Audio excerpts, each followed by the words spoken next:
वंचित बहुजन आघाडी परतूर आणि मंठा तालुक्याच्या वतीनं आम्ही आज उपविभागीय अधिकारी श्री गायकवाड साहेब यांना या ठिकाणी निवेदन दिलंय। सध्या विधानमंडळाचं अधिवेशन नागपूर या ठिकाणी चालू आहे। या अधिवेशनामध्ये या राज्याचे सन्माननीय उपमुख्यमंत्री अजितदादा पवार यांनी जे काही असंवैधानिक आणि बेताल अशा प्रकारचं जे काही वक्तव्य काल सभागृहामध्ये केलं, त्यांच्या त्या वक्तव्याच्या निषेधार्थ आज वंचित बहुजन आघाडीच्या माध्यमातून आम्ही आमच्या भावना शासनापर्यंत पोहोचवण्याच्या उद्देशानं या ठिकाणी आज आलेलो आहोत। कायदे मंडळामध्ये पार्टी, सारथी, महायुती, TRTI, अमृत यासारख्या ज्या काही संस्था आहेत, या संस्था सामाजिक न्यायाच्या दृष्टिकोनातून जे विद्यार्थी संशोधन त्या ठिकाणी करतात किंवा चांगल्या उच्च दर्जाचं शिक्षण घेतात, त्या शिक्षणाचा फायदा समाजाला आणि राज्याला त्या ठिकाणी होतो।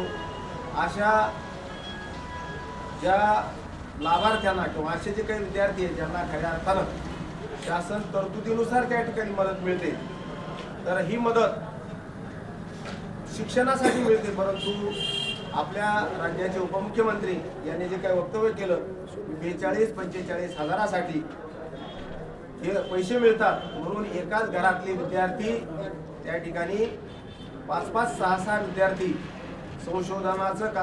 संशोधनाला त्या ठिकाणी प्रवेश होतात किंवा PhD करतात किंवा विद्यार्थी PhD करून काय दिवे लावणार आहेत, अशा प्रकारच्या आकलेचे तारे तोडणारं वक्तव्य त्यांनी त्या ठिकाणी केलं।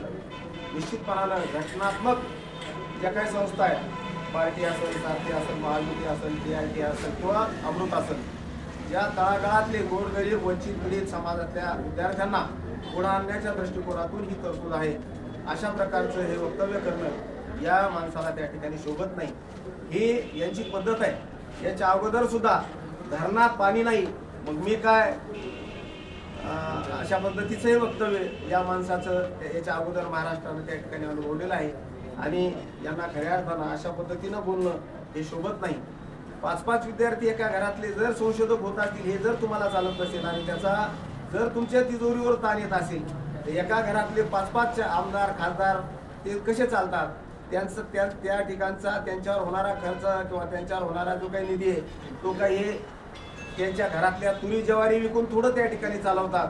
म्हणून या ठिकाणी आमचं सन्माननीय मुख्यमंत्र्यांना अशी विनंती आहे वंचित बहुजन आघाडीच्या माध्यमातून, अशा बेताल वक्तव्य करणाऱ्या आणि सामाजिक दृष्ट्या वंचित विद्यार्थ्यांना निधी कमी करण्याची जी काही त्यांची मानसिकता आहे, त्या वक्तव्याचा निषेध म्हणून आज आम्ही उपविभागीय अधिकारी यांना त्या ठिकाणी निवेदन दिलेलं आहे आणि निश्चितपणानं उपमुख्यमंत्री यांच्या तोंडाला एकतर लगाम लावतील किंवा यांना पायउतार करतील, अशा पद्धतीची अपेक्षा आम्हाला या शासनाकडून त्या ठिकाणी आहे।